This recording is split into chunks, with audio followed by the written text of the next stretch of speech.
The following podcast is a mass media production. Hi, I'm Josh Galindo. And I'm Krystal Galindo. Welcome to the Going Galindo Rugrats and Renovations podcast. A lifestyle podcast where we will offer our experience and expertise in building real, lasting wealth through renovating and flipping homes. And the chaos that comes with balancing a family of 6, leaving nothing unsaid. Follow our wild ride we call life and apply our lessons to your own journey. Good morning, baby. How are you? I am great. Good.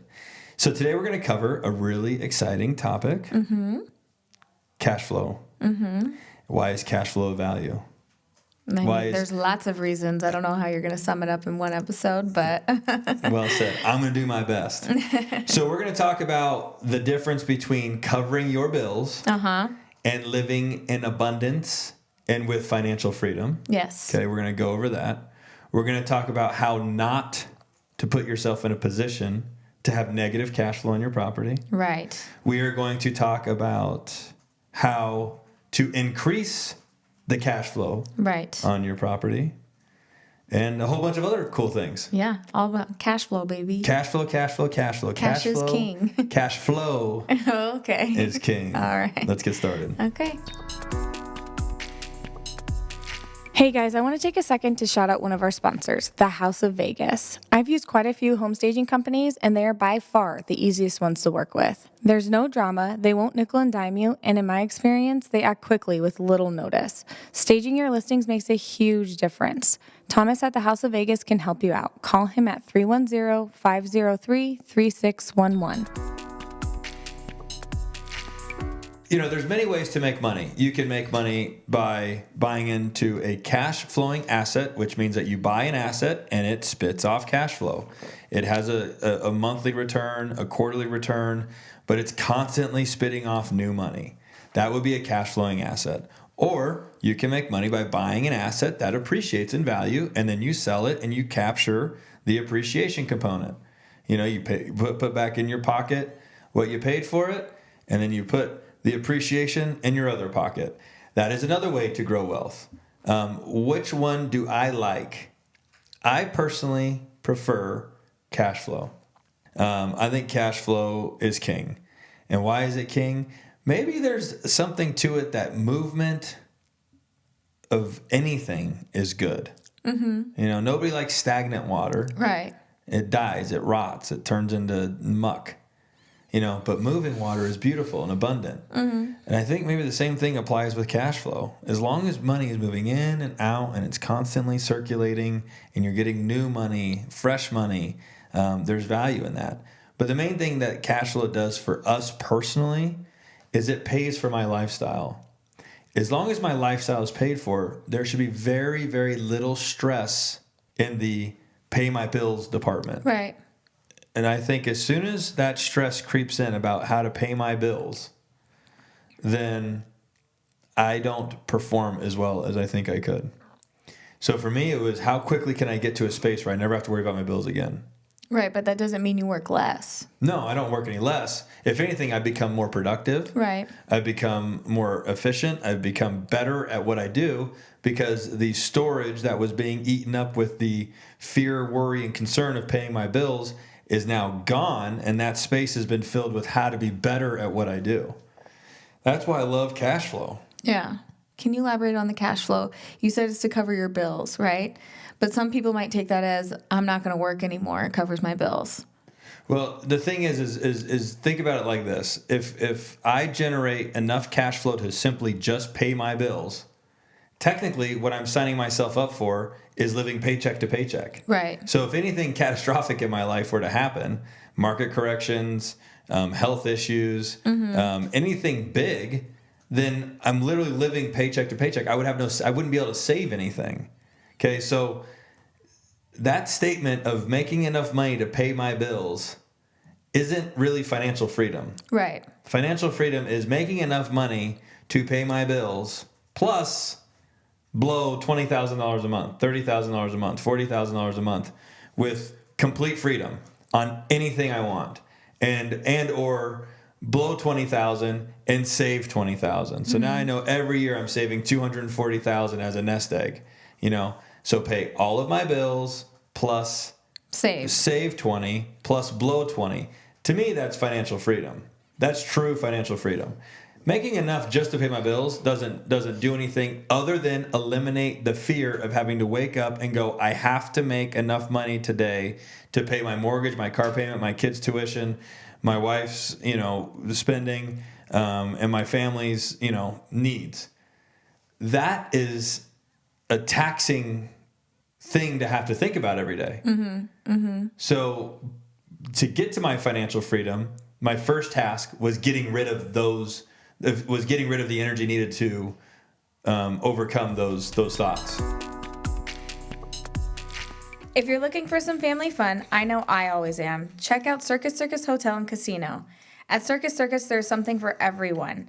Have a blast inside the Adventure Dome, a 5-acre indoor theme park with 30 rides, including their newest rides, Twist and Teacups, Circus Swings, and Little Sprinter Raceway. Or act like a kid again at the Midway, playing arcade games or enjoying their free daily circus acts. Looking for a special date night? Look no further than their award-winning restaurant called The Steakhouse, voted best steakhouse in Las Vegas. Circus Circus offers affordable room rates starting at $29 per night. Book your stay today at circuscircus.com. So how do you increase cash flow? Some investors will buy a $100,000 property, and for them to meet their investment goals, they only need to bring in $1,000 a month. Okay. So that generates a 10% return. Okay.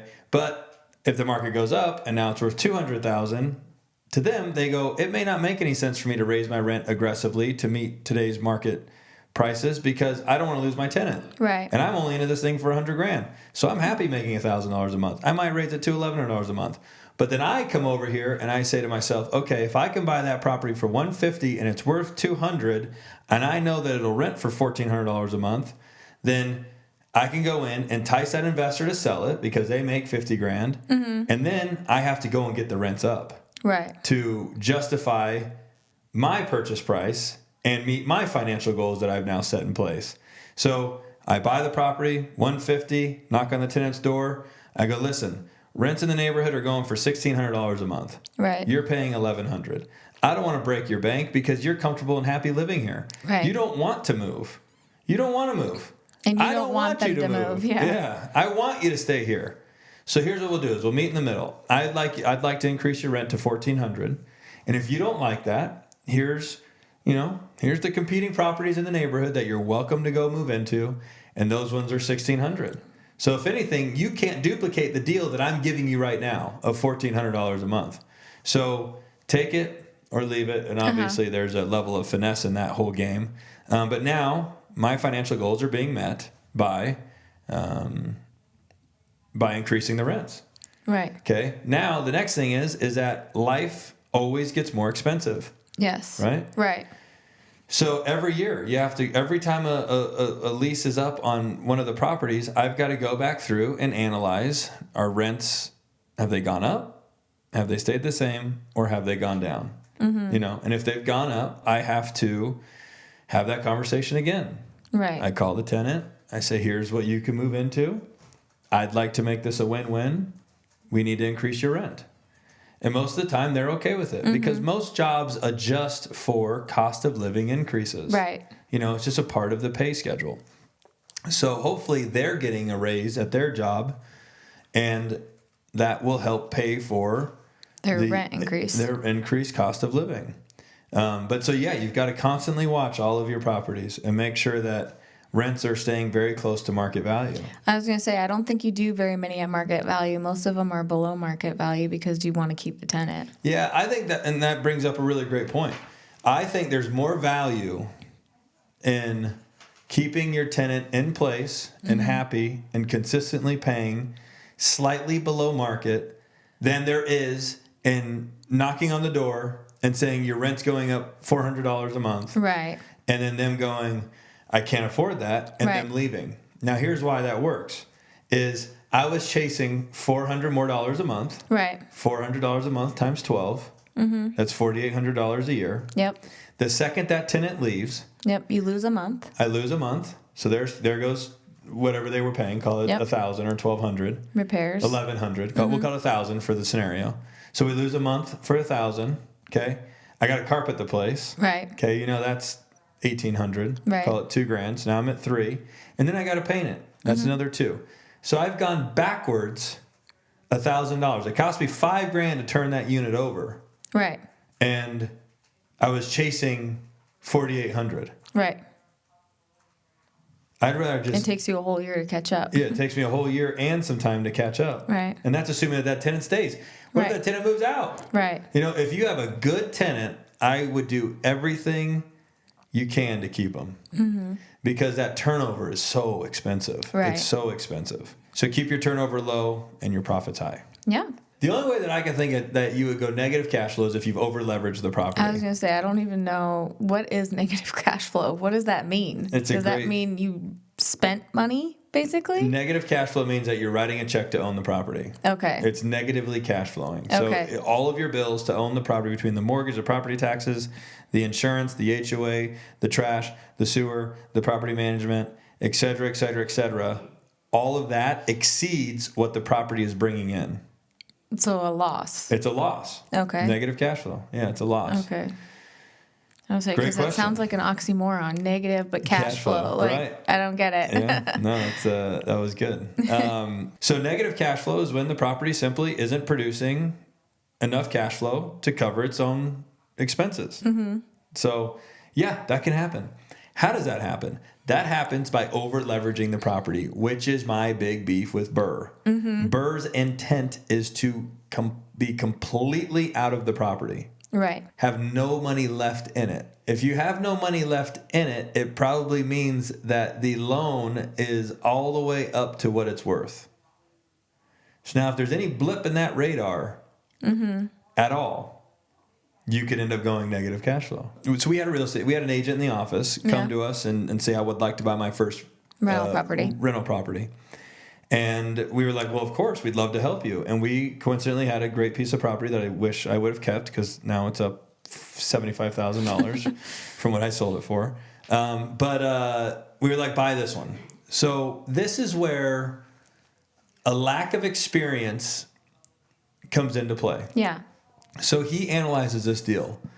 And in his mind, he's like, I'm going to do what everybody says to do on Instagram, TikTok, and social media. I'm going to put as little money down as possible. Yeah. Okay. So he signs up for a 10% down loan. Okay. The 10% down loan made his payment so big because now he has private mortgage insurance. Right. He's borrowed more than a bank would be comfortable lending on the property. So now the interest rate's higher. Uh-huh. And then he simply borrowed more. Right. There's more money borrowed, which equates to a higher payment. Right. So now the payment is astronomical. It's like $1,550 a month. Okay. And the max rent on the place gross is $1,600. That's a perfect example of negative cash flow. Right. I bet there's people out there that don't realize that they are negatively cash flowing on their properties. If they sat down and really did all of the math on every single expense, some of these guys are making $70 a month on a rental property net. Mm-hmm. Okay. Well, what happens if one water heater goes out? Right. And it's $1,000. Yeah. You've literally wiped out the whole year's worth of net income. Well, and $1,000's a deal. And $1,000's a deal. You've wiped out the whole year's net income. Mm-hmm. You know what I'm saying? Now it's going to take you another year and a half to make up for that. So that's... And the thing is, that can work when you've got 3 or 4.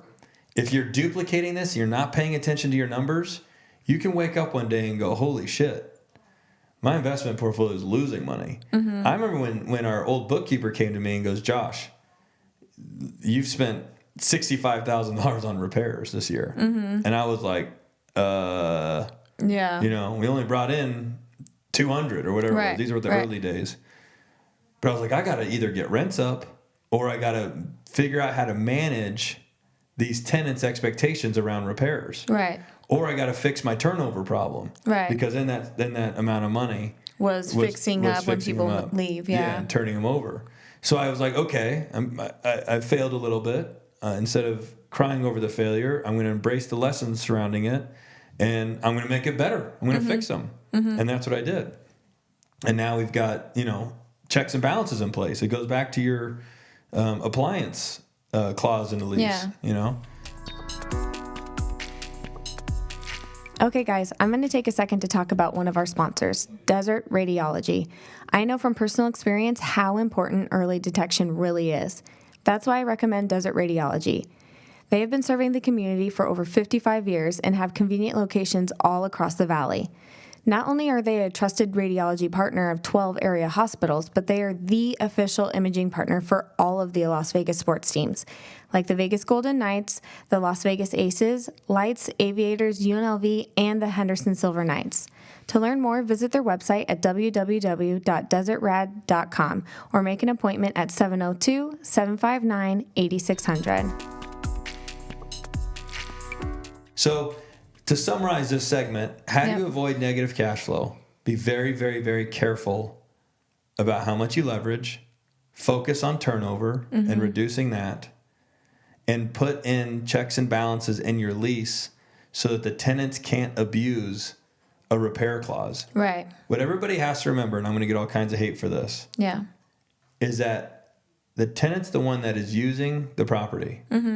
They're the one that is implementing the wear and tear on the property and all of the things inside of it.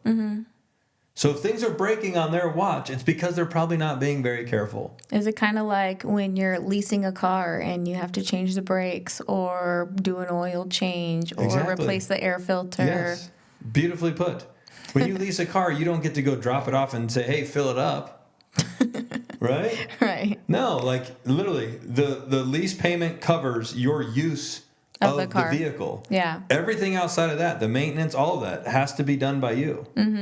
Same thing with rental properties. So those are the things that you want to do to reduce. You want to reduce those things to keep your cash flow high and keep you from going negative cash flow.